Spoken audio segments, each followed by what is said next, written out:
Bonjour Chantal Bonnet. Bonjour. Nous Bonjour. sommes très heureux de vous recevoir pour parler de votre nouveau livre qui vient de sortir. Après 15 ans à l'ONU et à l'UNESCO, vous voilà experte en aménagement durable et vous souhaitez revitaliser les territoires ruraux. Pourquoi ce livre? Alors ce livre, c'est en fait une histoire d'une enfance heureuse dans des territoires, puisque j'étais en Isère et je vivais dans une ferme à mi-temps. Ensuite, étant devenue urbaniste une vingtaine d'années, une trentaine d'années plus tard, en traversant les villages, je me suis rendu compte qu'ils étaient complètement abandonnés et c'était sinistre. Et du coup, j'ai vraiment voulu à ce moment-là m'engager et je me suis engagée auprès de l'Association des maires ruraux de France, qui est une association qui compte 10 000 maires, pour laquelle j'ai créé une plateforme de ce qu'on appelle peer-to-peer, le wiki des maires. Et je me suis aussi engagée auprès d'une association qui fait du lobbying auprès du gouvernement, qui s'appelle l'Association pour la nouvelle ruralité, qui comporte une trentaine d'associations nationales qui elles-mêmes défendent la ruralité. D'accord. Et quelle est sa valeur ajoutée? La valeur ajoutée de ce livre, à un moment où beaucoup d'autres ouvrages sortent sur la ruralité, c'est d'être en fait un grand coup de gueule contre une France technocratique et une France jacobine, contre les lois MAPTAM et les lois NOTRe, qui sont donc des lois qui visent à la reconcentration, qui visent à la création d'intercommunalités XXL, qui sont complètement déconnectées des territoires. C'est-à-dire qu'on s'aperçoit aujourd'hui que les citoyens de ces communes ne connaissent plus leur maire.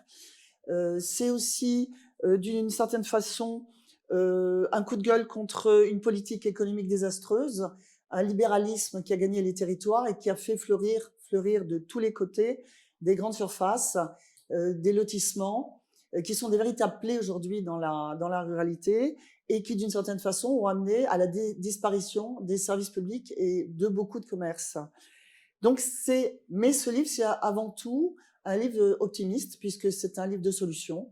Il y a une présentation je dirais, j'appelle ça les 1000 solutions, où on voit dans tous les secteurs fleurir des propositions, soit dans une éducation qui soit une éducation appropriée au monde qui vient, que ce soit des fermes collectives, des fermes vivrières qui sont tenues par des jeunes, ou bien aussi bien une énergie qui est fabriquée par le village et qui est financée par les villageois.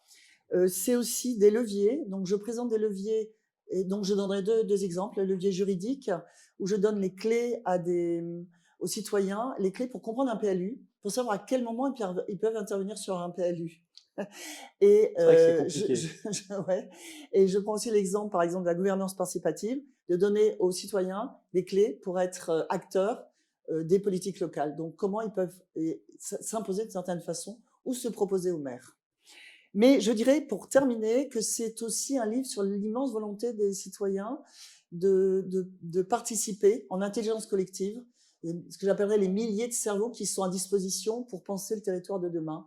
Et je crois que ça, c'est quand même une énorme plus-value que les maires comprennent maintenant qu'il faut savoir saisir. D'accord. On assiste alors à un véritable exode urbain vers les campagnes. Et là, vous diriez quoi aux citadins? Alors, je pense qu'effectivement, les citadins ont bien le sentiment aujourd'hui qu'ils ne sont pas bien en ville. On voit énormément de dépression, on voit énormément même une néo-pauvreté apparaître. Et je dirais d'une certaine façon que la ville ne répond pas à ce qu'ils en attendaient. Je dirais que la ville que nous avons vendue n'est pas la panacée aujourd'hui. Du coup, on voit ces gens vouloir partir à la campagne. Mais moi, je dirais une chose qui est très importante, c'est que la campagne les attend, mais les attend dans leur humilité, dans leur curiosité, dans leur capacité à comprendre les codes. Parce que le pire, c'est de voir des gens arriver, ce qu'on appelle un peu des gens un peu hors sol, et qui arrivent et qui savent tout, et qui, d'une certaine façon, ont un rapport je dirais, au territoire qui est un rapport de consommateur. Or, je pense qu'il faut valoriser la notion de co-construction. Et si on arrive, grâce, je dirais, au travail des maires ou même d'urbanistes qui travaillent en participation, à faire se rencontrer ces deux populations, on peut avoir un mariage bien fait, un mariage réussi. D'accord. Mais quelle est la vision de la ruralité de demain dans ce livre? Alors Qu'est-ce que vous proposez? il y a tout un programme qui est assez développé.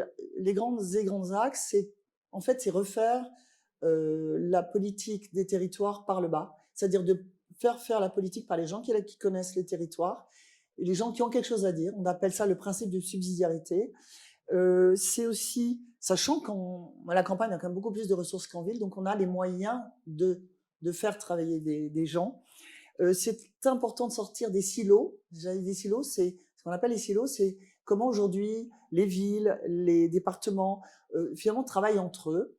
Et là, je pense qu'il faut éclater les silos, créer des liens entre des actions locales, entre les maires, des entrepreneurs, des citoyens. J'ai proposé une plateforme qui s'appelait le Booster Rural dans ce sens.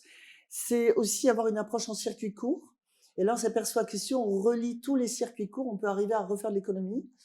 Et c'est aussi mailler le territoire avec les citoyens.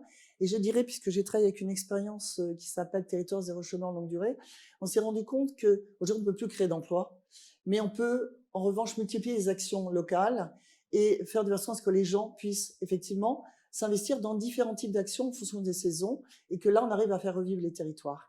Et je dirais en dernier lieu qu'il faudrait que l'État comprenne qu'il y a une force extraordinaire sur les territoires, que c'est finalement peut-être la solution pour demain pour beaucoup, beaucoup de gens et que l'État puisse finalement avoir un rôle évidemment de financeur, puisque au même titre qu'il finance les communes, les métropoles, mais qu'il, d'une certaine façon, qu'il soit plus discret, moins interventionniste et qu'il laisse les maires travailler, mais les maires travailler avec les citoyens et les entrepreneurs et les gens du terroir.